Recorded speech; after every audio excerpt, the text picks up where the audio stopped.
yang dirasa kok pengeluarannya malah membengkak Bengkak. ya, Yes. gitu. Nah, sebenarnya gimana sih cara kita mengatur kembali keuangan kita ketika kembali ke WFO atau online dan offline gini? Oke. Pertama mau nyapa-nyapa dulu nih semuanya. Assalamualaikum warahmatullahi wabarakatuh. Salam sejahtera, mudah-mudahan semuanya dalam kondisi yang baik dan sehat.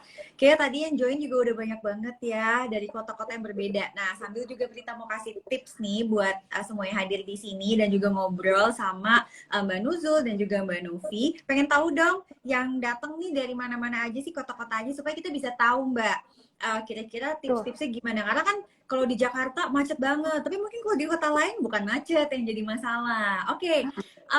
Ini banyak banget nih yang udah share juga, mereka datang dari mana-mana aja. Prinsipnya gini, paling pertama pasti yang akan membedakan kita ya pada saat kita dulu mungkin kerja dari rumah, kemudian kita sekarang kembali ke lokasi tempat kita bekerja adalah jarak dan transportasi.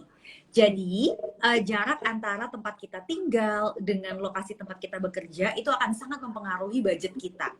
Oke, di sini teman-teman bilang ada yang lokasi di Makassar, ada yang di Banyumas, ada yang di Bogor, ada juga yang tadi di Jawa Tengah tapi nggak bilang di kota apa, ada Surabaya, ada Pangkalan Kerinci Riau, ada Lombok juga hadir. Contoh misalnya Lombok. Lombok kemungkinan macetnya beda ya sama Jakarta, misalnya kayak gitu, bener nggak? So, karena kita ngobrol dengan banyak teman-teman yang hadir di sini di berbagai kota, jadi pertama catat dulu. Catat perubahan apa aja sih yang mungkin kita alami. Nah, kalau misalnya kita nyatet, itu betul-betul merefleksikan apa yang terjadi pada kehidupan nyata kita. Jadi, kita mencatat berdasarkan uang yang keluar. Uang yang keluar tercatatnya dari mana? Nah, ini dia nih. Ada orang yang rajin ngeprint mutasi rekening, ada yang enggak, ada yang cuek, ada yang nggak tahu Mbak Prita, aku soalnya kerjaannya ambilnya ATM gitu, jadi uangnya uang kertas begitu, nggak tahu kepakainya buat apa aja, ada yang gitu, ada yang masih rajin kumpulin bon-bon, nota dan lain-lain. Bukan Prita pastinya. Kalau Prita sukanya yang digital soalnya gitu. Jadi tiap orang akan beda-beda. Nah, di situ maka kita akan menyadari, oke, apa sih kira-kira ya pos-pos yang bertambah. Biasanya nih selama 2 bulan terakhir udah banyak banget yang curhat bilang pos yang bertambah itu ada transportasi, dana kesehatan, dan biaya makan siang di kantor. Karena tadi mungkin di rumah ya, jadi makannya rame-rame nih sama keluarga di rumah, sekarang jadi pindah ke kantor. Yang kedua, kita tuh perlu banget untuk melihat pengeluaran apa yang kira-kira bisa kita tekan. Contoh transportasi nggak mungkin ditekan, karena itu pasti bertambah. So, kita harus tekan di tempat yang lain. Apa itu? Macam-macam. Misal, ada yang mencoba menekan dari sisi shopping. Mungkin tadi waktu di rumah tuh kayak tangannya tuh gemes banget gitu ya, kerudung belanja mulu tiap pekan, atau misalnya tanaman-tanaman gemes gitu kan. Nah, mungkin sekarang memang harus agak sedikit berubah nih komposisinya. Dan yang terakhir, kita tuh harus membuat anggaran yang baru, Mbak. Karena Prita tuh yakin banget semua orang itu pasti mengalami perubahan pada saat lifestyle-nya juga berubah. Jadi tadinya lifestyle-nya adalah bekerja dari rumah, sekarang lifestyle-nya adalah bekerja dari lokasi tempat kita kerja. Bahkan untuk yang udah punya anak. Yang udah punya anak bertambah lagi. Anaknya dulu sekolah dari rumah, sekarang sekolahnya tatap muka gitu. Wah, PR-nya lumayan banyak. Cuman yang tadi sempat aku agak kesinder karena aku adalah salah satu orang yang masih koleksi bon.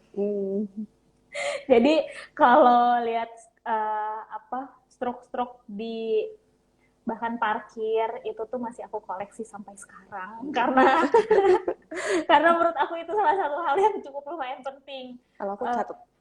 Catat ya. Nah, aku tuh kadang suka lupa sih sebenarnya kalau catat. Jadi itu struk lumayan penting, benar sih Mbak Prita. Cetak mutasi rekening itu yang kadang kita kan kalau pergi kebiasaan cashless nih sekarang. Ya, dikit-dikit. Jadi dikit-dikit pakai kartu, dikit-dikit pakai kartu, atau dikit-dikit QR. Terus Benar. nggak ngerasa tuh ternyata yang keluar udah dalam satu hari banyak ya. Iya, dalam satu hari aja tuh, wah ternyata bengkak ya. Iya, dan apa yang kita beli tuh nggak kelihatan. Iya, menguap begitu saja. Nah, ini yang nggak baik kan sebenarnya. Nah, hal-hal ini tuh sebenarnya gimana sih Mbak? Harus kita ngeremnya, Ngerem apa nih pengeluarannya gitu. pengeluarannya betul. Oke, kalau ngerem pengeluaran itu ya tadi harus dilihat dulu, ini pengeluarannya sebetulnya untuk apa. Contoh misalnya kita bicara transportasi ya nggak mungkin direm, karena memang faktanya kita membutuhkan pengeluaran tersebut. Tadinya kita di rumah, kita menjadi pergi ke tempat kita bekerja. Nah, otomatis pada saat kita memang mau mengatur keuangan kita, maka kita harus betul-betul memahami nih pola pengeluaran kita setiap bulannya seperti apa. Nah, pengeluaran itu akan bisa dihemat hanya di tempat-tempat yang memang apa namanya memberikan kita ruang untuk penghematan. Misal makan itu bisa dihemat, tetapi dihilangkan tidak bisa. Terus misalnya lagi apa namanya pembelian pakaian dan lain-lain gitu ya, itu bisa dihemat, tetapi dihilangkan juga nggak bisa gitu. Nah kalau misalnya seperti itu, maka memang penting banget nih untuk kita tadi membuat anggaran dengan metode living, saving, playing. Aku selalu ajarin nih semua followers yang biasa udah rajin banget follow konten-konten Rita misalnya, itu pasti tahu, oke, ngebagi anggaran yang dibagi 3 tuh yang paling gampang banget, yang paling simple itu adalah living, saving, playing. 50% living, 30% saving, 20% playing. Nah, otomatis di situ supaya kita bisa punya saving 30%, maka kita harus ngatur nih. Oh, berarti pengeluaran saya cuma boleh 70% yang saya bagi untuk living dan juga playing. Nah, dengan sendirinya kita akan bisa untuk mengerem pengeluaran. Yang kedua, kita harus membuat budget yang betul-betul bisa diterapkan. Contoh, saya penghasilan misalnya 10 juta rupiah setiap bulan bergabung sama pasangan saya Mbak Prita. Oke, berarti 70%-nya itu adalah 7 juta rupiah. Nah, kita langsung belah nih. Oke, 7 juta rupiah itu adalah uang yang boleh saya pakai selama 30 hari. Berarti ini rekeningnya harus kita pisah. Sedangkan si 3 jutanya atau 30%-nya itu harus sudah kita sisihkan. Tabung, ada yang investasi, mungkin ada yang dijadikan dana darurat, dan lain-lain. Nah, pada saat kita udah memisahkan antara 7 dan 3, di situ setidaknya kita udah menyelamatkan yang 3. Nah, sekarang tugas kita cuma tinggal mengelola yang 7. Nah, kalau kita tidak mampu untuk melakukan pemisahan itu, hampir pasti tiap bulan kita uangnya pasti bablas. Karena kita mengelola dari 10, padahal yang harusnya kita kelola adalah dari 7. Dan yang terakhir, cara untuk berhemat salah satunya adalah memahami kalau kita sudah tahu kita mau beli apa, kemudian baru kita mencari pembanding. Jadi kita mencari opsi-opsi yang lebih efisien, yang mungkin apa namanya secara pricing juga lebih bagus. Dan misalnya beli sesuatu pun tidak hanya dipikirin pada saat pertama belinya, tetapi maintenance-nya gimana gitu loh. Sehingga itu juga akan bisa membuat kita lebih berhemat lagi dalam pengeluaran kita. Oke, nah ada yang menarik menurut aku. Kalau kita WFO nih, Mbak Prita, itu kan teman-teman setelah after work hour ya, biasanya kesini yuk, kesini yuk. Itu kan kita FOMO ya jadinya. FOMO ya, kalau kita nggak ikut kan biasanya FOMO gitu.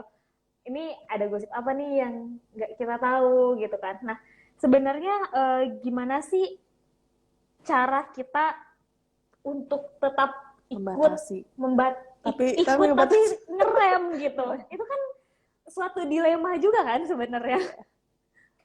Itu sebenarnya ngomongin money habit ya. Jadi kalau kita ngomongin habit itu kan adalah kebiasaan gitu.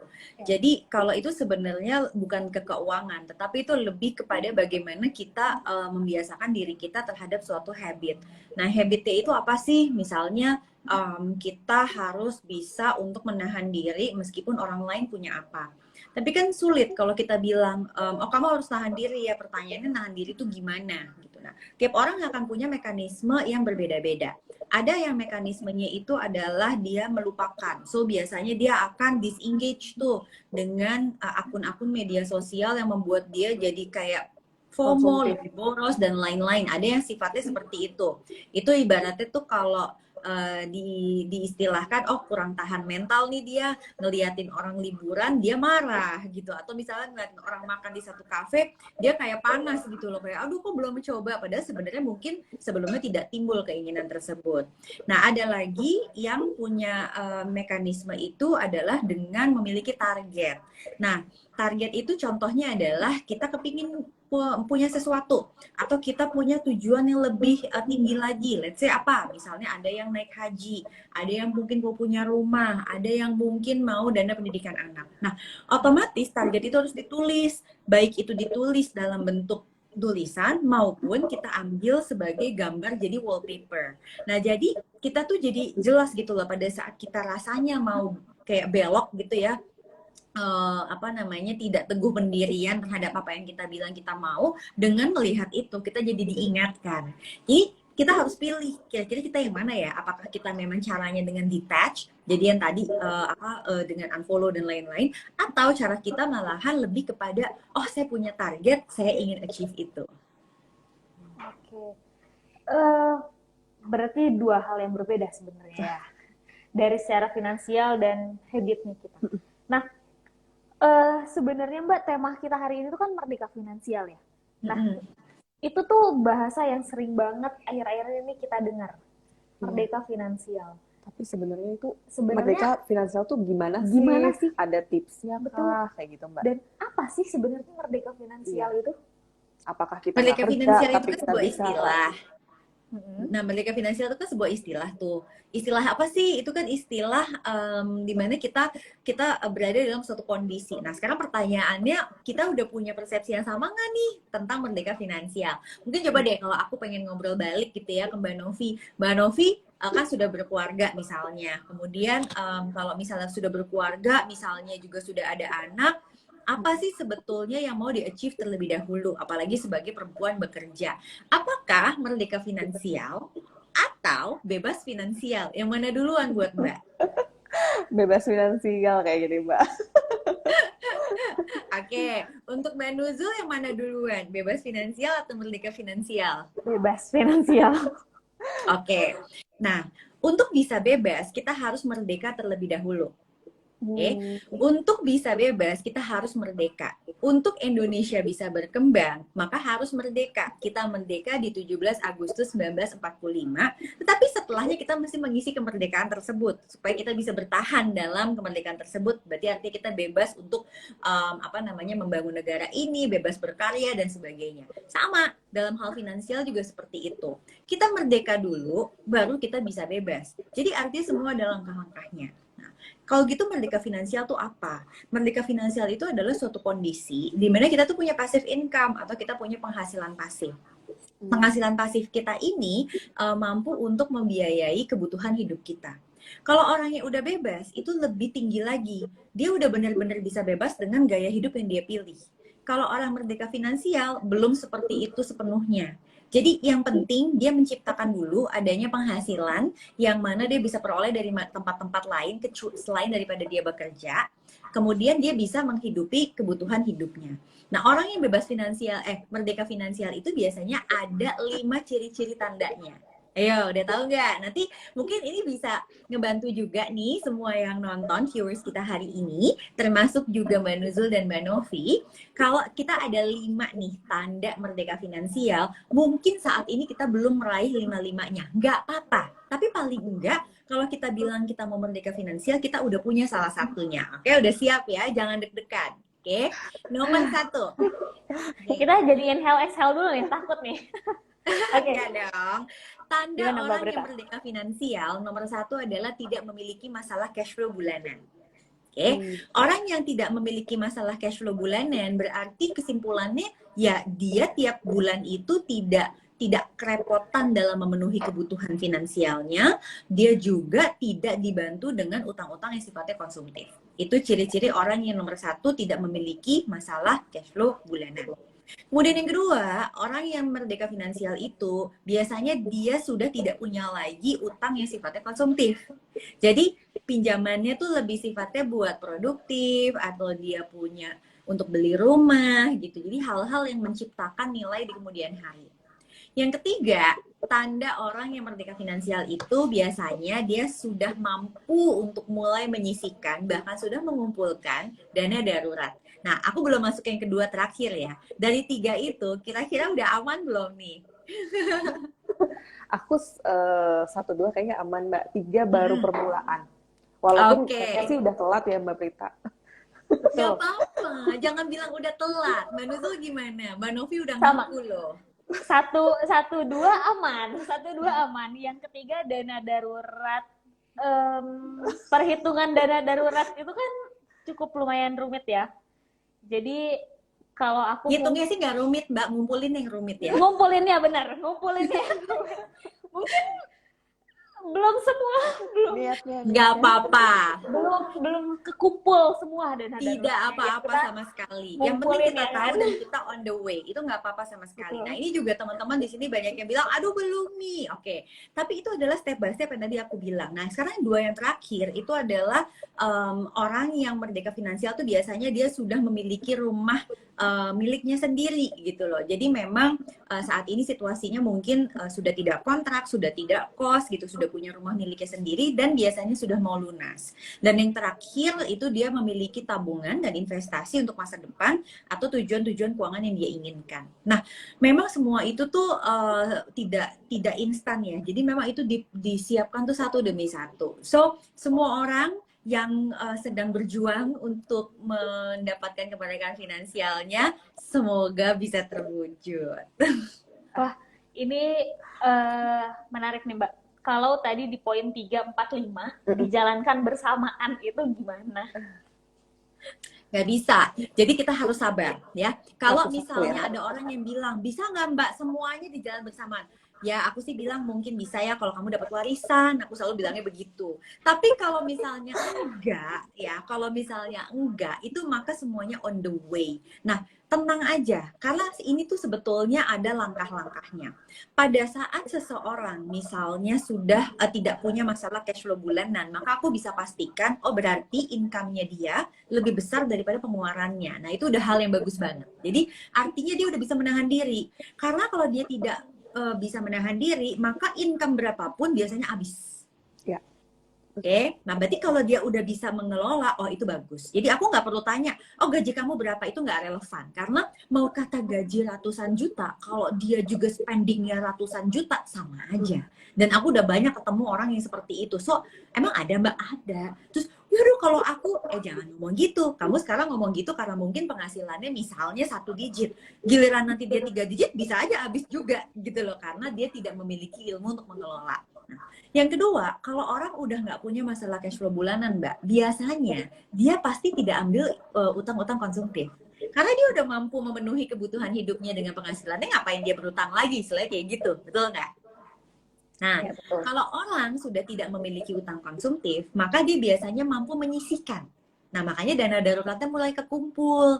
Tapi ini beda-beda tiap orang. Ada yang kekumpulnya cepat, ada yang lebih alon-alon, asal kelakon. Ada juga yang udah kekumpul kepake, nggak apa-apa. Tergoda, gitu Mbak. Ya. Itu, udah kekumpul, tergoda.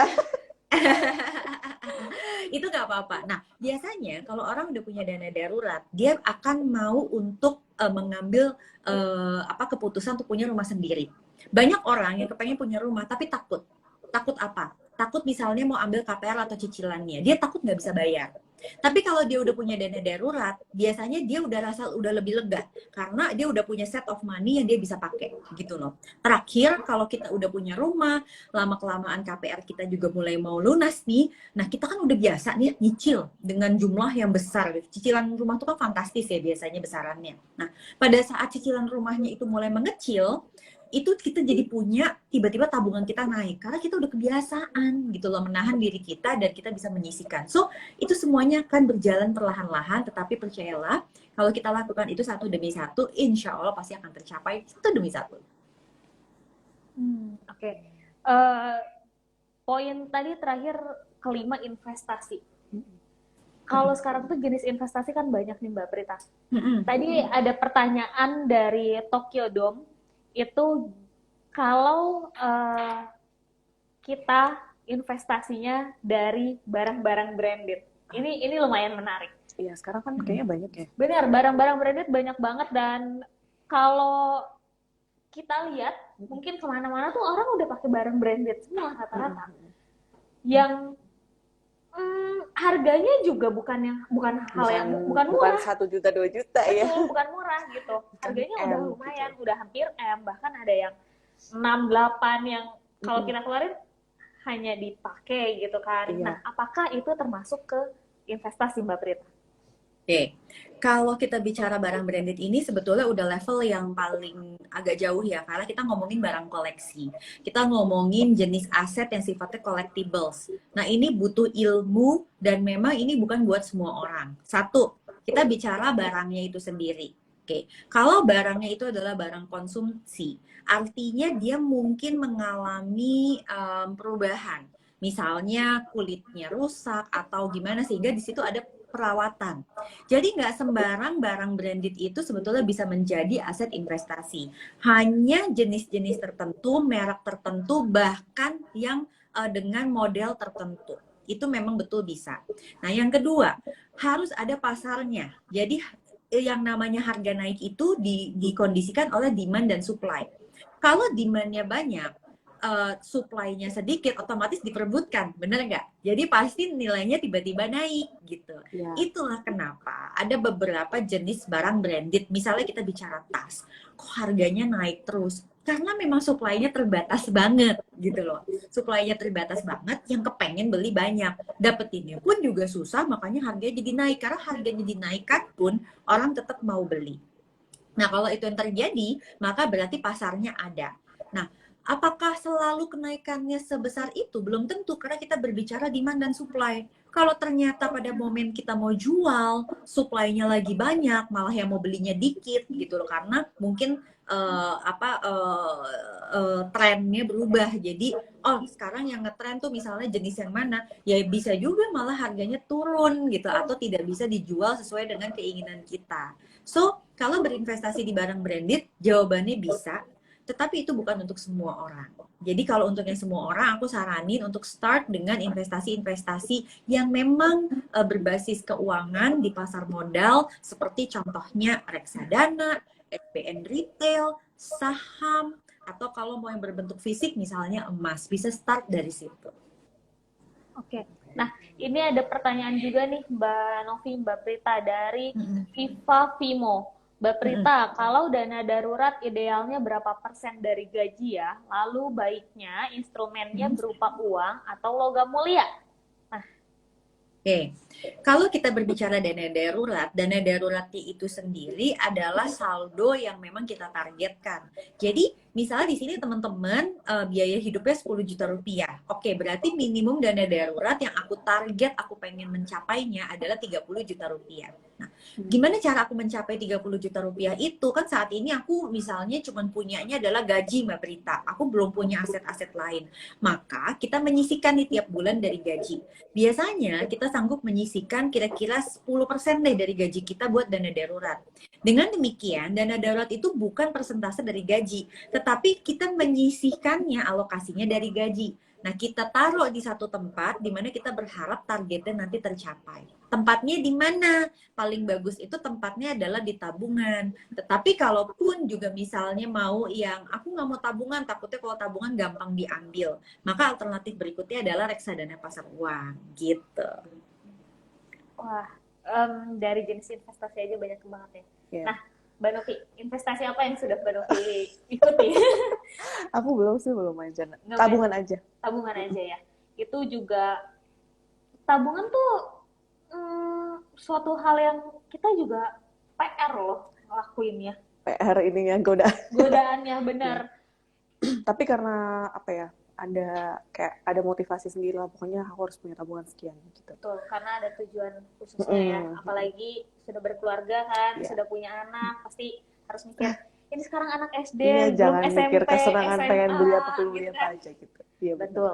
Nah, kita balik ke pertanyaan lagi ya, ada lumayan banyak banget pertanyaannya. Ini untuk generasi sandwich nih, Mbak. Tadi ada beberapa pertanyaan mengenai generasi sandwich yang mungkin tanpa disadari banyak dari kita yang masuk ke generasi sandwich sebenarnya. Bagaimana sih cara mengatur keuangan untuk generasi sandwich ini? Dan bagaimana sebenarnya cara kita untuk keluar dari generasi sandwich itu? Oke, pertama kita harus samakan dulu nih persepsi mengenai sandwich generation, karena Aku kayak dapetin sekarang itu liar banget nih istilah sandwich generation. It's like everyone yang merasa bahwa aduh pokoknya gue nggak cuma nanggung hidup gue adalah gue generasi sandwich. Padahal tidak seperti itu. Generasi sandwich itu sesungguhnya adalah generasi yang terjepit dengan 3 generasi. Jadi dia mengcover generasi di atasnya dan dia juga udah punya anak.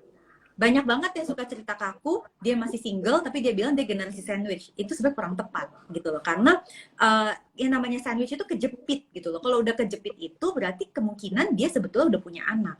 Nah, kalau misalnya dia belum punya anak tetapi kok dia menanggung juga nih misalnya hidup orang tuanya atau hidup keluarga besarnya, itu sebenarnya masih istilahnya open face sandwich generation.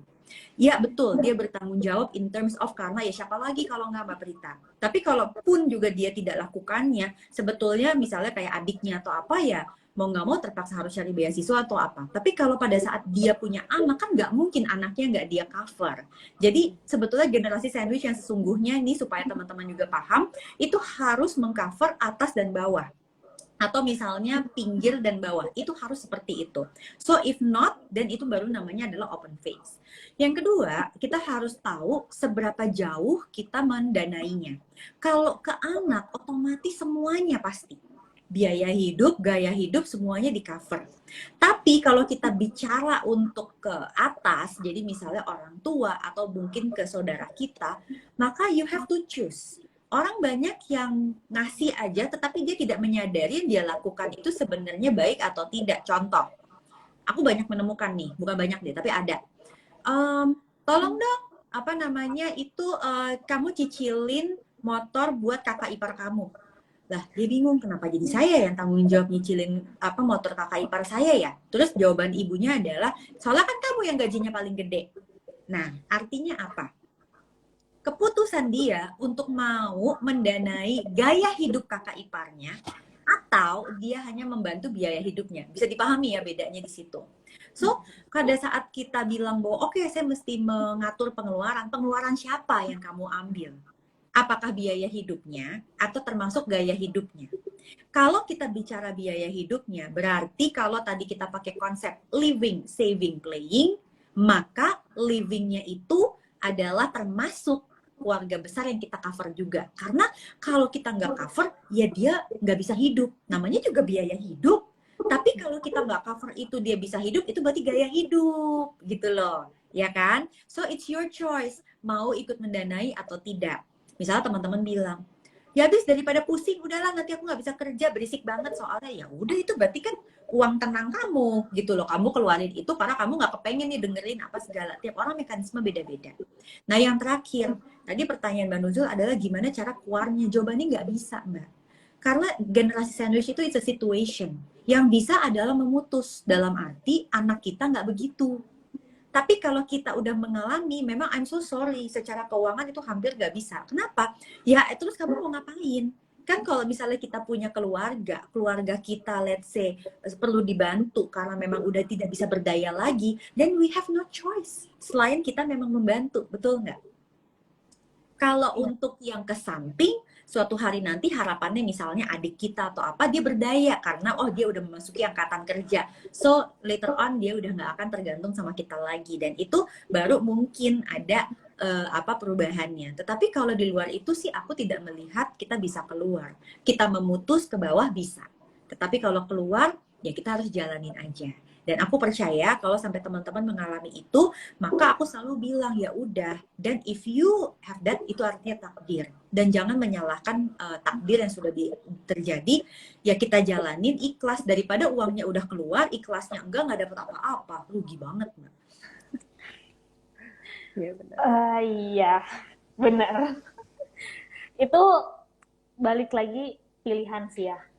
Karena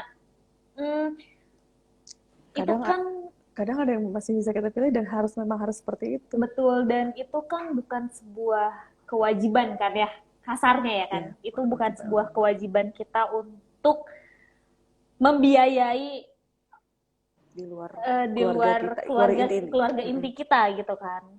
Gaya hidup ya Mbak. Kalau kita Ya, punya orang tua kita udah sepuh Betul. banget, butuh obat Oh, ya iya. itu Kalau bagian itu dari tanggung jawab Itu kita. sih, ya benar. Gaya hidup ya. Oke. Terus, soal self reward. Hmm. Ini dari tadi lumayan banyak pertanyaan soal self reward juga nih, Mbak Prita. Kadang kita itu sebentar nih kita ada Dwi.Julianto26. Mbak, bagaimana pandangan dengan self reward? Apakah self reward penting atau hanya menghambat merdeka finansial? Ya, tentu. Oke. True ya, karena self reward itu sebetulnya secara research itu terbukti bisa membuat kita lebih bersemangat. Jadi self reward itu bisa membuat seseorang lebih termotivasi untuk menyelesaikan tugas atau project atau apapun. Nah, yang berbahaya itu sebetulnya adalah pengeluaran yang berkedok self reward padahal belum pantas diberikan reward. Contoh, belum ada nih misalnya achievement atau project yang selesai dan lain-lain, tetapi kemudian dia melakukan pengeluaran karena udahlah kan every weekend capek. Itu bukan self reward namanya, itu mah namanya emang kita kepengen playing aja gitu. Karena yang namanya self reward, dan you need to be rewarded. Untuk bisa dapat reward, you need to work on something dan selesai gitu. Jadi pastikan memang kita punya sesuatu yang kita selesai bekerjakan, kemudian kita kepingin ambil rehat, nah itu baru namanya self reward.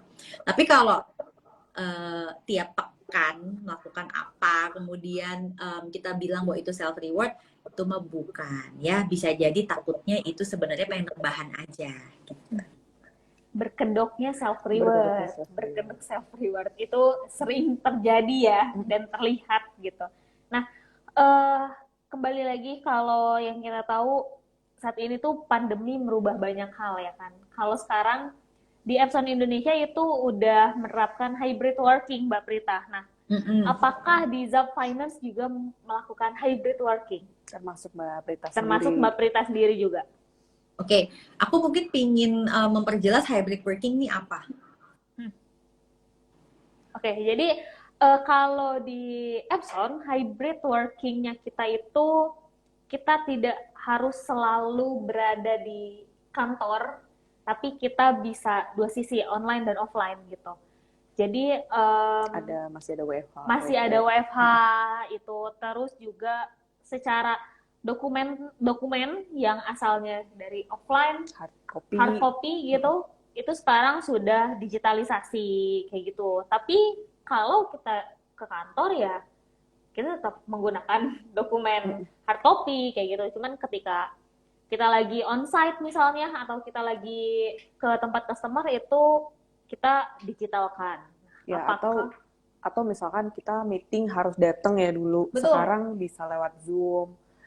Training juga gitu Mbak. Dulu kan pas pandemi online. Sekarang udah offline bisa, yang nggak bisa offline bisa join online. Bisa online gitu, kayak gitu. Nah, apakah di Zap Finance dan Mbak Prita sendiri juga melakukan itu?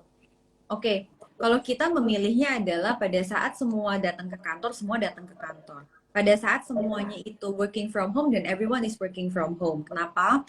Karena setiap tempat bekerja itu kebutuhannya menurut aku berbeda-beda ya. Jadi berbeda-beda dan juga kita mesti memperhatikan juga mengenai kesamaan time schedule.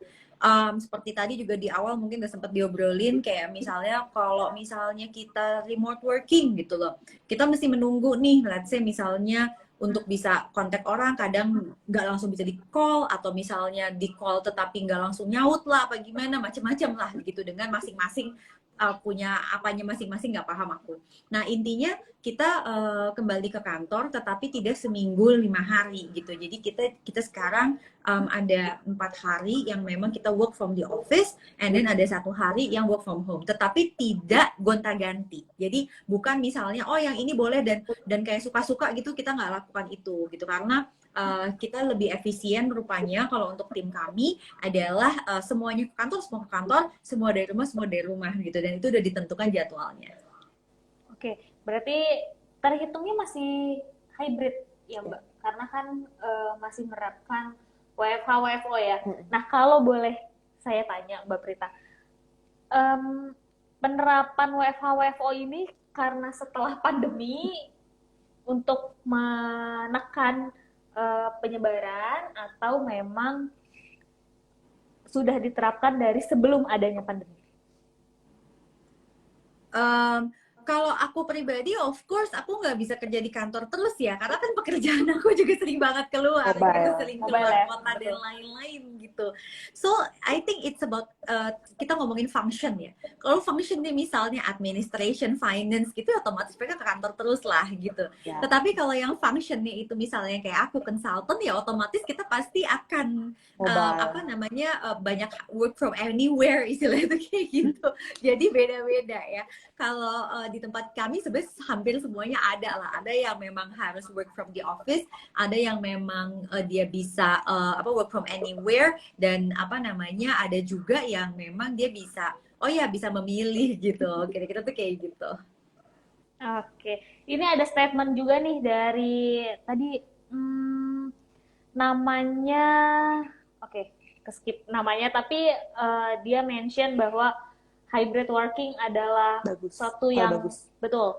Oh, namanya Willy Lucky 349. Hybrid working memang baik sih, meminimalisir penyebaran penyakit, namun tidak mengganggu kinerja juga ya, karena kita tetap produktif ya. Jangan terlena.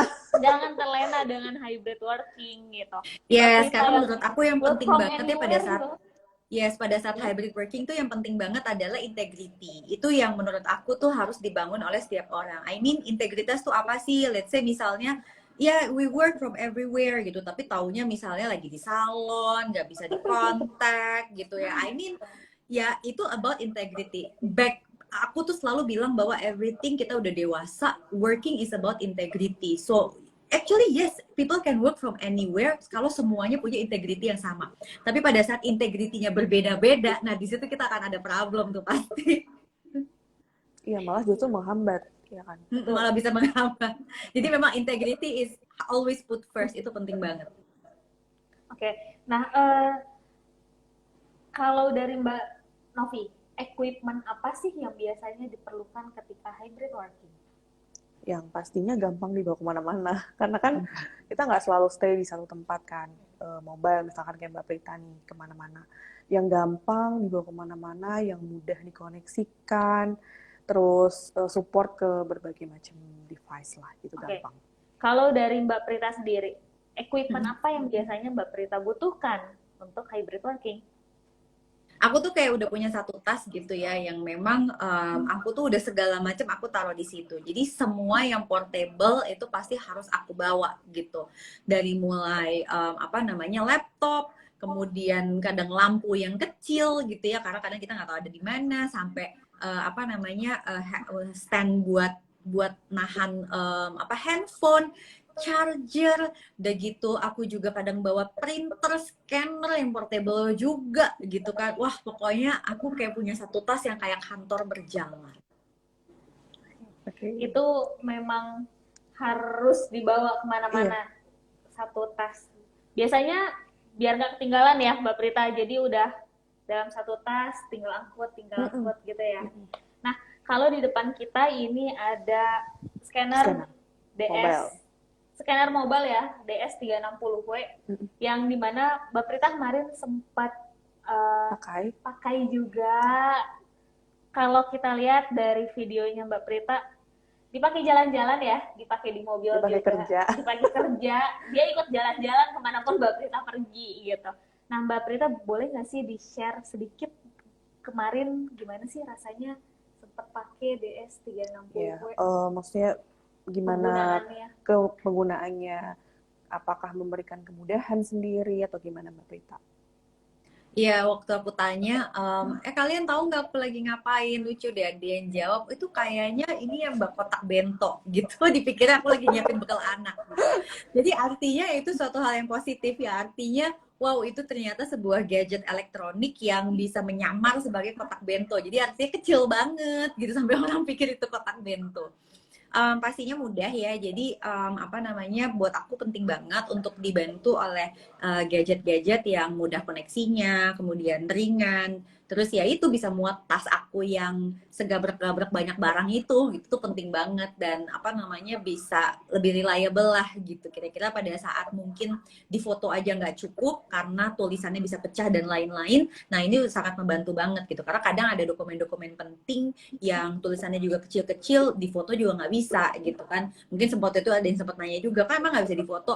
Ya ada mungkin yang bisa difoto, tetapi banyak juga yang nggak bisa difoto karena kontrak-kontrak yang aku tangani juga banyak yang tulisannya kecil-kecil banget gitu, bukan tulisannya memang dengan font besar-besar gitu. Jadi ya memang membutuhkan scanner yang punya resolusi bagus juga.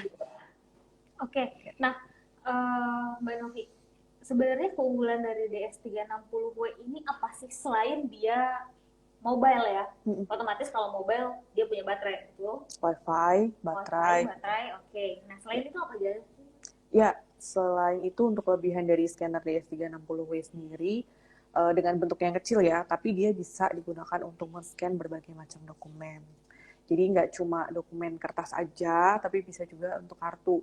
Dan kertas pun di sini mungkin kan karena lihatnya kecil, apakah cuma mungkin A4 atau berapa gitu ya ukurannya. Nah, walaupun kecil gini, tapi untuk ukuran dokumennya bisa sampai 1 meter panjangnya scan-nya. 1 meter? Ya, 1 meter. Dan juga ada slot khusus untuk scan kartu. Kartu, oke. Ya. Biasanya lebih ke KTP, SIM, KTP, NPWP SIM, ya. ya betul. Dokumen-dokumen penting lainnya kan biasanya. Oke. Kecil-kecil cabai rawit ya? Iya, dan kita nggak terpaku, aku mau scan nih, tapi harus nyolok dulu karena ada baterainya, jadi kan gampang. Bisa dipakai di mana aja, di mobil, Oke. di kafe. Untuk pembeliannya bisa kemana sih, Mbak? Pembeliannya bisa ke Epson Official Store. Epson Official Store. Yang gampang ya. Jadi udah tinggal duduk di rumah, Ya. cari toko officialnya Epson di e-commerce, langsung barangnya sampai di rumah ya. Iya, betul. Tapi jangan lupa juga untuk lihat dulu budgetnya sesuai nggak. Jangan sampai nanti malah membengkak. Ya. Kan? Kita ada berbagai pilihan kok, jadi bisa disesuaikan dengan budget. Ini kan salah satu dari 4 tipe scanner portable Epson. Selain itu masih ada 3 tipe lain yang mungkin budgetnya di teman-teman semuanya lebih masuk. Gitu. Oke. Nah, satu yang jadi concern, ini kan kecil ya. Kalau kita scan, kecepatannya gimana sih, Mbak? Untuk kecepatan standar scanner ini 25 lembar per menit. Jadi nggak yang lemot banget sih, maksudnya cukup lah. Apalagi untuk mobile. Kecil, mobile, 25 lembar per menit. Iya. Dan kapasitas ini, feedernya kan ini ada tempat kertasnya. Itu bisa sampai 20 lembar. 20 lembar, oke. Ini pertanyaan di luar fitur ini, Mbak. Masuk fitur ini sebenarnya.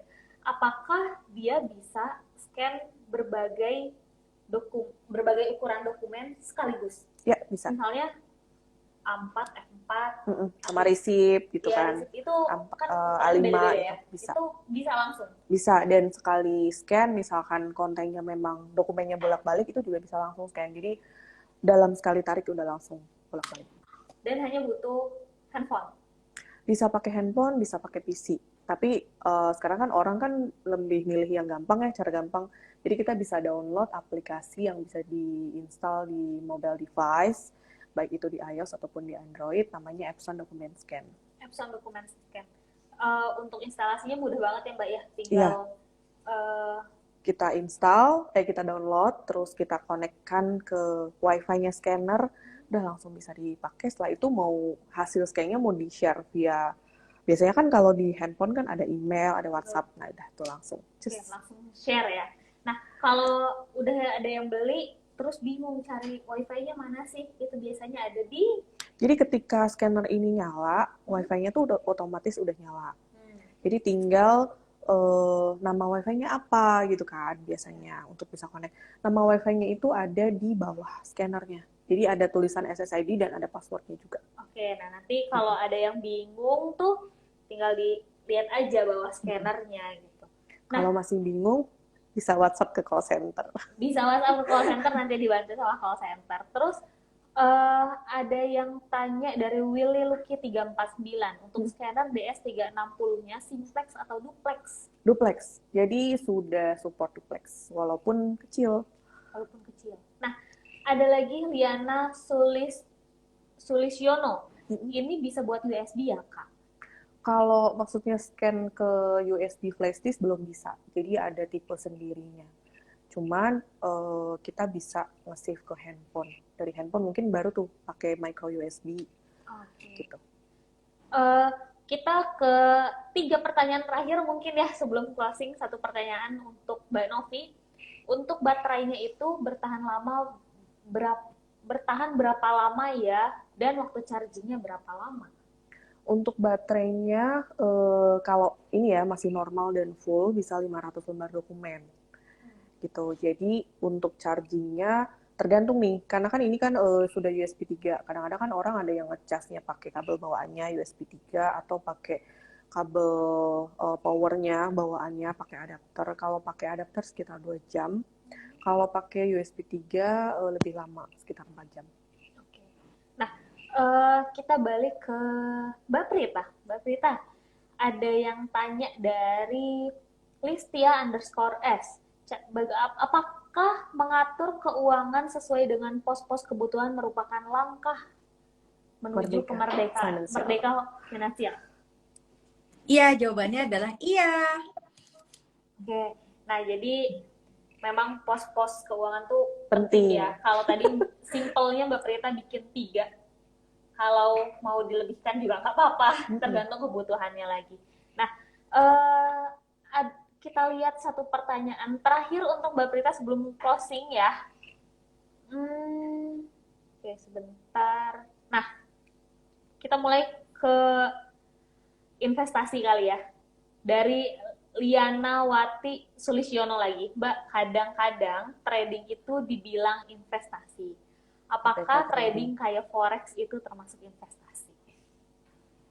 Tergantung. Ini jawabannya agak panjang sih Mbak sebetulnya, karena kalau bicara forex itu bisa kemana-mana gitu. Kita bisa bilang itu sebagai spekulasi, bisa juga ada yang bilang karena memang itu kebutuhan hedging dan lain-lain. Intinya kalau untuk perbincangan kita tentang merdeka finansial, apalagi di sini mungkin banyak teman-teman juga yang masih awam banget, aku tetap saranin dengan langkah-langkah awal yang tadi. Kalau memang udah nggak ada utang, udah punya rumah, rumahnya udah lunas dan segala macam, kemudian mau mencoba untuk masuk ke tempat-tempat yang lebih berisiko tinggi, tentu aja itu sangat-sangat sah dan silahkan. Tetapi kalau belum, aku saranin fokus aja ke dana darurat, baru kemudian investasi juga yang sifatnya dollar cost averaging aja dulu.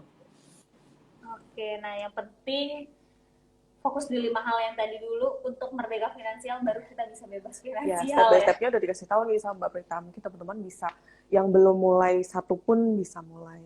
Betul. Dan yang udah mulai tetap konsekuen. Tetap tetap konsisten ya. Tetap konsisten dan jangan mudah tergiur dengan godaan diskon. Itu penting banget. Nah, gak kerasa ternyata udah hampir 1 jam Epson Indonesia dan Mbak Prita live. Terima kasih banyak Mbak Prita atas waktunya, atas sharingnya juga. Ilmunya bermanfaat banget untuk kita ya.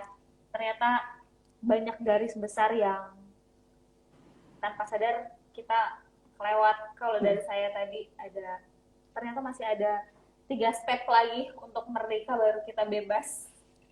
Kemudian juga soal investasi itu yang masih menjadi suatu hal yang butuh niat. Betul banget. Jadi intinya gini, tipsnya adalah untuk semua teman-teman yang ada di sini, kalau mau merdeka finansial, pertama kita harus betul-betul konsisten, kita harus mau untuk merubah diri kita, mengubah habit kita, supaya kita bisa melakukan semua step-step tadi. Dan yang paling terakhir, jangan pernah membandingkan diri kita dengan orang lain karena perjalanannya akan berbeda-beda. Yang penting setiap dari kita punya sama-sama goals, yaitu merdeka finansial, dan setiap orang juga insya Allah akan bisa meraihnya dengan cara yang berbeda-beda dan mungkin dengan durasi yang berbeda-beda juga. Thank you so much udah mengajak aku ngobrol hari ini, Mbak Nuzul Thank dan you, juga Mbak Mbak Prita. Novi, Terima Absen kasih, Indonesia, Mbak dan juga semua Prita. teman-teman yang bergabung. Semoga semua yang di sini bisa mendapatkan tips dan bisa diaplikasikan dan pastinya bisa merdeka finansial. Terima kasih Mbak Prita, selamat sore. Untuk pemenangnya nanti akan diumumkan via Instagram Story ya. Terima kasih Mbak Prita dan teman-teman.